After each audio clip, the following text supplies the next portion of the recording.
Serious? Do you personally know a murderer? What were they like? Why did they kill someone?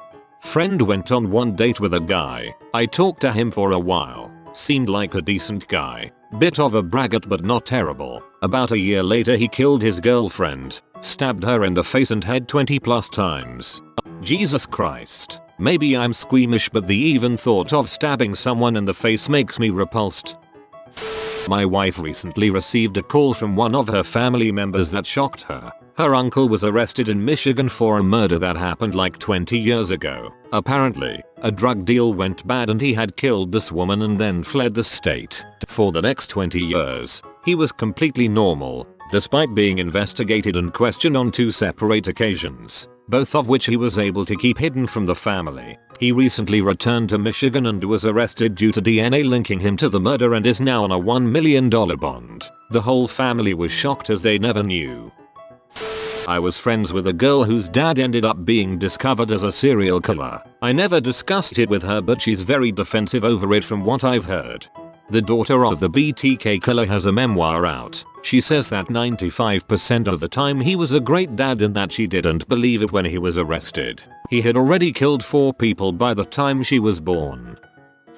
Normal family. Dad, mum and 3 children. They lived in front of the house where we moved to when I was around 11. Everything was normal. We weren't the closest neighbors, just an always greet them with a smile kind of relationship. When I was around 16 he killed his wife with a knife, in his house, in front of his children. They were kids. I think their brains made up a story about a monster when they were in court. They still love his dad, visited him in jail, and moved back with him after he was released years after.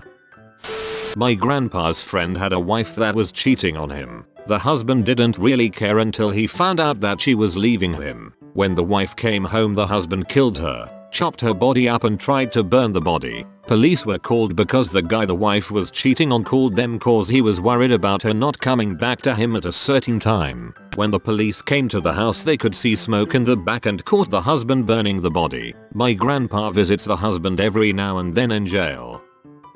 My girlfriend's old boss killed his wife by spiking her drink with cyanide he took from his lab, then tried to quickly get her cremated to avoid scrutiny over the cause of death. Needless to say that didn't work and he's in prison for life. It was a pretty big story when it happened since they were both relatively prominent doctors. Pretty stupid for a doctor, for cyanide poisoning is easily discovered. I went to high school with, and was pretty good friends with a guy that joined the Air Force. After a 4th of July cookout where he tried to kiss some other guy's wife and got rejected, he later showed up at their place on the base and stabbed them both to death. He attempted to kill a 3rd guy that witnessed it, but that person survived. The guy I knew was given the death penalty for the murders and is still on death row. The whole thing really shocked me, as he was always extremely friendly at school. Never would have pictured him doing something like that. That's the Witt case. I'm a jag and we all know about that one. Completely insane facts but very interesting legal issues. I used to work with a dude that murdered his wife while his kids were in the house, in a different room, because she cheated on him. Turns out, he didn't want everybody to label him a murderer for the rest of his life, so he killed himself too. I didn't go, but from what I was told, everybody at their double funeral claimed they were there for her, not him. I know too, allegedly, there was a couple who used to come to open board game night at our FLGS. They seemed to be okay people. He was a veteran and they had adopted a special needs kid when he was like 12 or 13. So they seemed like decent people. Something I felt was always off about her though. Their adoptive kid was deaf, and they never let him interact with anyone, and she pretended to know sign language when it was clear she was faking it. I always felt something was off about her. Fast forward 8 months and we hear their trailer burned down and their adoptive kid didn't make it out being special needs and deaf. There was nothing to warn him. Turns out like a month later they killed him, either on accident or on purpose, and set the trailer on fire to try and cover it up. One's in jail, the other's on out bail but will be back in jail soon I hope. Trust your instincts on people I guess. My first cousin killed my ex-girlfriend and her brother. Drug gang related crime. It's really awkward when I occasionally bump into her family members. I hope she wasn't your GF at the time. He was quiet, a little odd but polite. He was our 18-year-old daughter's boyfriend. He murdered her because she broke up with him. Today would have been her 19th birthday. I was in shock and couldn't believe he really did that to her. I had to hear him say he was the one who took my precious daughter's life. He had no remorse and was more worried about how traumatized he was over what he witnessed while killing her. He goes to trial in September and is facing natural life in prison. I'm so very sorry for your loss. I read some of your posts and they are heart-wrenching. I truly hope you are seeing someone to help you through this so you can stay strong for the rest of your family. The best of luck to you and I hope your daughter is given the justice she deserves. Our neighbor was an amazing family friend. I thought she was my grandma until I was about 10. When I was about 3, her brother killed their mom. I don't know how, just that it happened. One of my earliest memories is helping clean out her house. He was schizophrenic and thought she was going to kill him. He went to a mental institution, got properly medicated, and our friend kept close to him. She has a twin sister who reacted differently than her, so I didn't actually know of the twin sister's existence until I was about 15. When our friend passed away, my mom started talking to the brother more often. Our friend asked her to make sure he was taken care of and we were her family, and she fell out of touch with her family after the incident. He's actually very sweet, acts a bit like a child, but in a sweet way. He loves animals. Our friend talked about my sister and I a lot with him because we work with animals, so he loves hearing about that. He's very polite. He sometimes asks for very small things and thanks my mom a million times for whatever it is. I'm a criminal defense attorney, so, yes, a tiny percentage are spousal abusers who escalated in violence over the years. A tiny percentage have antisocial personality disorder. A tiny percentage have extreme mental illness. Most are about drugs or money, or both. Not a lawyer, but work in the legal field. A guy told the police he killed his wife because she left the meat on the counter and she wouldn't shut the frick up. My old roommate in the army murdered someone over drugs this past summer. Honestly, it wasn't very surprising. He was a roided up fricking nutbag. Sometimes being all you can be entails sharing a bunk bed with crazy McMurdos folks.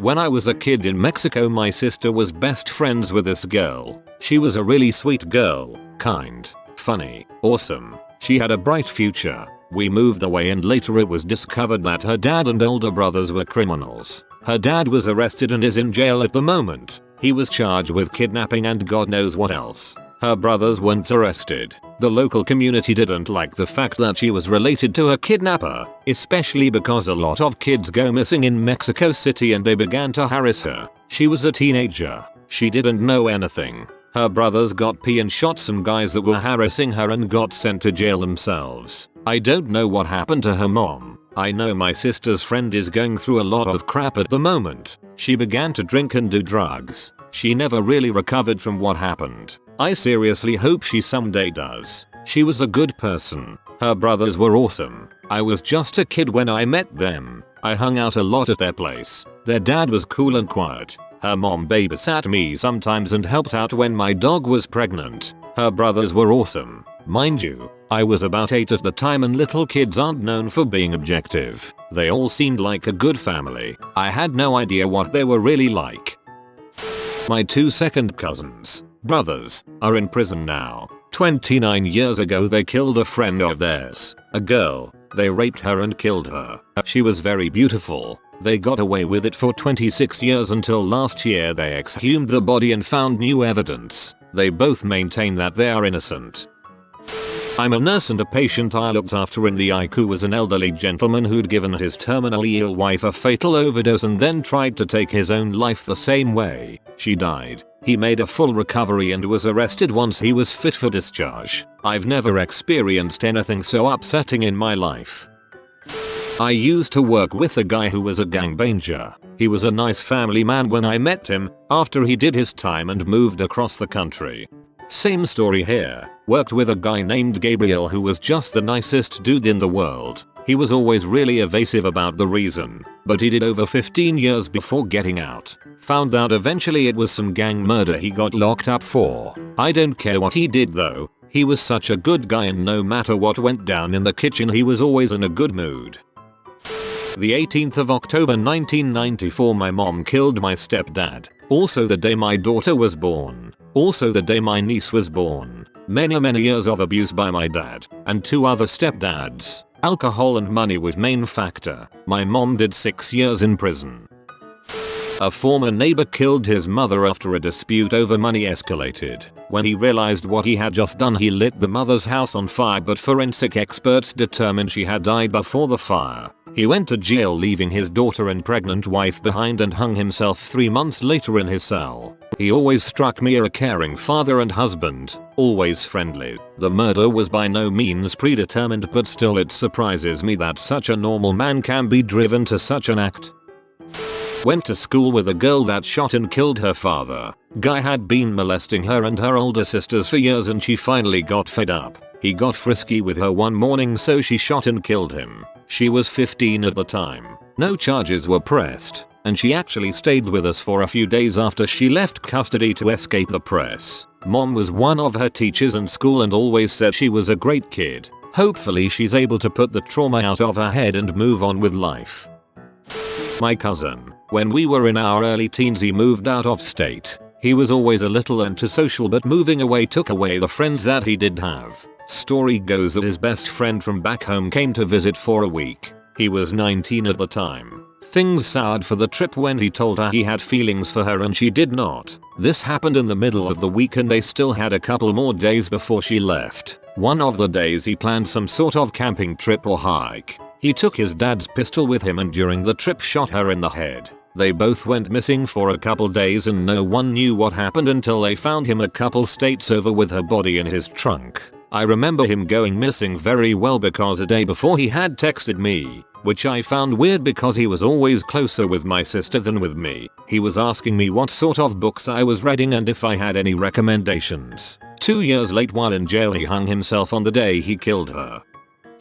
My uncle is in jail for killing his mother-in-law. It happened when I was very young, so it took a while for me to find out all the details as they were obviously hidden from me. From what I understand, it was done in panic as the police were outside at the time and he was on drugs. I don't have many memories of him. He called my cousin while we were in school once and asked to speak to me, which my mum didn't like when she found out. He's my dad's brother. The only time I've seen him since was at my granddad's funeral, sat handcuffed between 2 police officers with his head in his hands crying.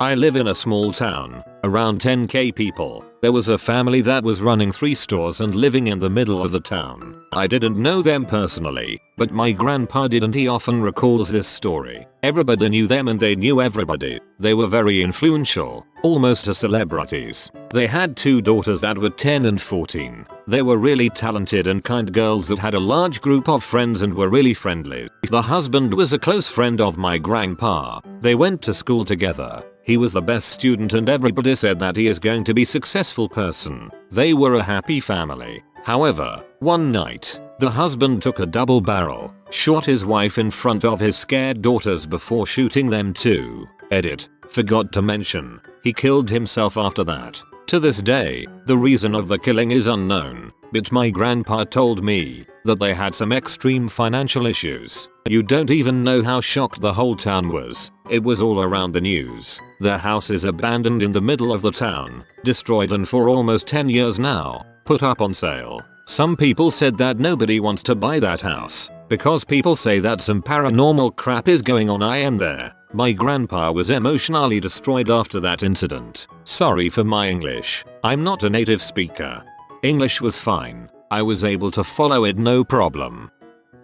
Worked in a fab shop as a supervisor a year ago. We went through welders and maintenance guys all the time with a high turnover because we used a temp service that hated us and would give us crappy workers. We hired a new maintenance guy and he showed up on the first Monday with 3 sets of toolboxes in his truck. He missed the rest of the week but showed up on the next Monday driving a car and he walked all scarred up saying he got into an accident. The guy actually brought in the hospital notes and everything, so it wasn't a lie. He just wanted to come in and say he didn't quit. A few months go by and he doesn't miss a day of work. He was the nicest guy there and always helped any of the workers with anything that broke down in the shop. He would even go out of his way and help guys fix their lawn mowers and cars on the weekends. Every Thursday at our work we would have a shop meeting at lunch with all the workers and just talk about the weekend production and whatnot. One day I walked in on a Tuesday morning and our ops manager said we were having a morning meeting. He proceeded to tell everyone that a worker would not be with us anymore and if we wanted more details we should read the news. Turns out the nice maintenance guy actually murdered his GF's ex-boyfriend. The guy actually shot him and then I believe he tried to cut him up and put him in the woods. He used the truck that he wrecked and apparently the car he took to work every day had him and the murder weapon in it. To this day I'll never forget my favorite conversation with him. Me: "Hey, can I borrow this pair of snips?" Him: "Yeah, just make sure you bring them back, buddy." Me: "Oh yeah, or what?" Technically it was self-defense. Happened up north a few years ago, in a state in the Rust Belt. So buddy, let's call him Jack, got into an altercation with a man at his work, a bar. Man is inebriated and is refused service and is not taking no for an answer. Jack and fellow bouncer proceed to take him outside, get him off the premise since he's threatening staff and making a scene. The drunk guy gets violent with them. Jack is more than 200 LDS of competitive bodybuilder. Side hustles as personal trainer. Jack decks him once in the face and dude is out. So Jack and other bouncer leave drunk where he passed out. This is where trouble begins because it was middle of winter in the Rust Belt. You know how bad Chicago was with the polar vortex? Well, drunk guy never comes to and ends up freezing to death. Security cameras caught the altercation and Jack knocking dude out. Jack and bouncer go to court but witnesses' statements all corroborate, saying the drunk was being extremely belligerent. There isn't sufficient evidence to charge them with anything.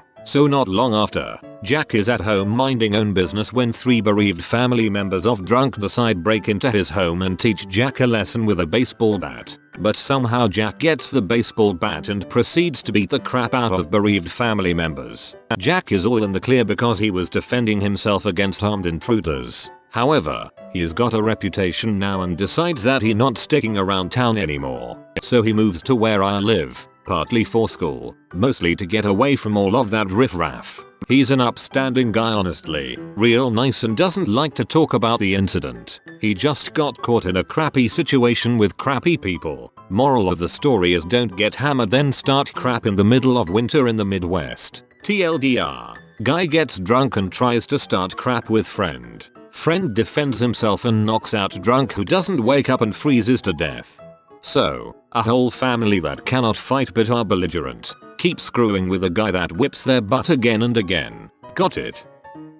My supervisor from one of my first jobs, lifeguard, killed a kid who was in her daycare. It was partly negligence, but it also came out that she was overly harsh with the kids who were in her care and also waited to call for help after the incident. I never would have called her a psychopath or anything like that when I worked for her, but she did seem a little off, like she would gaze off intensely and tell jokes that didn't land. Basically she seemed a little too gritty to be working with a bunch of teenagers. I was very surprised when she switched to doing daycare. I dated a guy who killed a man who raped my ex's sister. She had Down syndrome and the man brutally raped and beat her, so my ex beat him to death. His lawyer was able to get him very reduced time since the court saw it as defense of a defenseless person. I never held it against my ex, although I think the guy should have rotted in jail instead of dying. I'm honestly very glad he stood up for his sister, even though it ended badly. 2. One was a stereotypical frat boy I knew in college who always made a show of bragging about his success with women. 10 or so years after college, I saw that he had murdered a gay man after having had sex with him. I gather he had spent much of his life steeped in self-hatred and that was the tragic result. The second one I only knew tangentially, through a youth community program my kids were in and my then husband helped out with. This boy grew up poor among a large passel of siblings, and eventually killed a man after robbing him. The kids described him as quiet and sad, not someone you would think would kill a person. My aunt's ex-husband was in prison when she met him, had been part of a gang that robbed a shop and they killed someone while getting away. Got out years later after they got married, seemed like a changed man for years, was even doing stuff to help with peace in the local areas. However, he rediscovered alcohol, became abusive, and after she kicked him out, he came back with a knife and attacked her in front of their kids. He's back in prison now and she made a full recovery, thankfully. My brother's co-worker was lady who killed a man, went to prison, got out and ended up working at the pizzeria he's at. She said he was looking at my kids funny. I wouldn't hesitate to do it again. My roommate in college had a weed dealer named Omar. Omar would be really slow sometimes, so we called him Slommer. Then he got really bad and wouldn't show up at all sometimes. We then referred to him as No Show. So Omar is smoking weed in his van one day. Some guy smells it and starts harassing Omar to sell him some. Omar refuses. Guy gets mad. Fight breaks out. Omar throws his van and drive to try and get away and accidentally runs the man over, killing him in front of his 6-year-old daughter. Omar goes to prison for 6 years. We then called him OJ Ma. He became very religious in prison and came out preaching to everyone. He is now known as Holy Rolma. I do. My great aunt, and she was awesome. When we were little, she would serve us pudding in crystal glasses and take us to the beach. She was one of my favorite family members by far. She also shot and killed her cheating and abusive first husband and did time. I worked with this odd looking dude who immigrated from Russia a few years ago. We shared the love of going outside into the forests and dancing to loud techno trance music. This one time I heard about a party over the weekend and sent him a message about it. So yay. I arrived with my friends and we had good time, and around 3 AM I saw that this dude arrived as well. He was noticeably high on something, probably LSD or mushrooms, and just had good time. At some point it seemed that his trip took him to some darker place, and when we sat to have a smoke he felt safe to share with me that he was a soldier in the Russian army and fought in the Chechen War. Quickly he delved into some dark details about killing families and just cleansing whole villages of people. I left the company shortly after to attend higher education, and even though he tried to stay in contact with me, I really wanted none of that noise in my personal life that was hectic as it is. My friend that used to live with me had a foster mom who had been murdered. I met her with him before this and she seemed very nice. Came to find out that he did it and now he's in prison for it. He was a charming dude, really cool, but lied a lot, like about things that didn't even matter. It almost seemed as if he believed them himself. It was really hard to believe that he did that though. I'm still almost not sure, but he got charged with it, so if I know. A local dude L grew up with killed my friend's brother-in-law. They were supposedly hunting and it was an accident, but we all knew they were fierce enemies and had been for a long while. Why the heck would they be hunting together? The shooter is always nice to me, but he's pretty manic and I know his relationships are abusive. I also knew two best friends since childhood. One night they were both drunk and one shot and killed the other. IDKY or how, and it fricks with me. The guy who died was so full of life. 2. A fun as heck guy. One of my childhood friends is serving life in prison for murdering his stepmother. He was the sweetest kid in the world when we were little, but apparently, I moved away in middle school so I didn't witness this. He decided to start doing drugs and stealing crap when he got older. When he was in his early 20s, he and one of his friends decided they needed some money, so they shot her to get said money. I knew one in HS. Didn't know him well but would sit with him in the library during free period.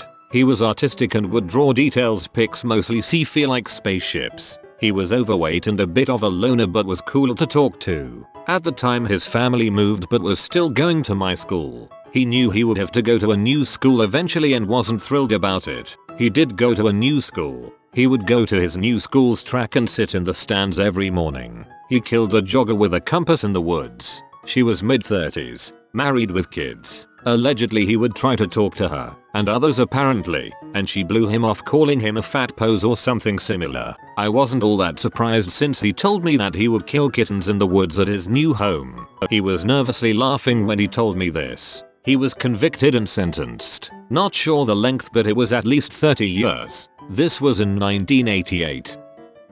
My uncle was in prison for the majority of my life up until he died unexpectedly last year. He filed for a divorce from his wife when his children were pretty young. Apparently he was under the assumption that filing for the divorce himself gave some sort of guarantee that he would receive custody of their kids. When the kids went to his ex-wife instead, he snapped. He thought her divorce lawyer had somehow rigged the system. tracked him down and shot him dead in an alley shortly after. He was on the run for a couple of weeks before eventually turning himself in. I hardly remember meeting him because I was a baby, but we would chat on the phone perhaps 4 times a year up until he died. If you didn't know he had killed someone, you probably would have never guessed he had it in him. He was very fond of science and would often talk to me about my interests in biology and ecology. He also really liked vocal and instrumental music and always encouraged me to pursue my interest in both. When I graduated from college, his gift to me was a year's subscription to National Geographic, which I found very thoughtful. All in all, I think he was a victim of a really bad decision made at the lowest points in his life.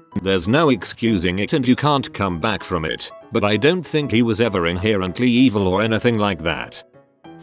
The best friend of my father used to invite often into his summer house. At many occasions, he also invited his cousin, including wife and son. This son was 10 years older than me, but always played with his grand cousins and me. I have lots of memories how we played football, minigolf, Nintendo and all that stuff. I always liked him, even though he was not much of a talker. Only a couple of weeks after I saw him the last time, he was 18 or 19. He killed his parents with a hammer in their sleep. Apparently he was in treatment for depression for quite some time, but never told anyone about violent fantasies. If I remember correctly, he was later diagnosed with paranoid schizophrenia or something like that. Obviously I wasn't told that as child. Even though this guy killed the cousin of the best friend of my father, he paid for a good lawyer and made sure his nephew could do his sentence in psychiatry. What creeps me out the most is that until today I don't have any negative memories about this guy. He seemed shy, but perfectly normal and treated us children always nice. From what I know, we don't have intense contact to the family anymore. He still is in psychiatry. You have been visited by the party pug. He just wants you to celebrate with him. Comment woohoo to celebrate with the party pug. Thanks for watching. If you are new to the channel, you can subscribe. I publish new videos every day. Until then, check another video, or don't. Either way, have a great day you magnificent people.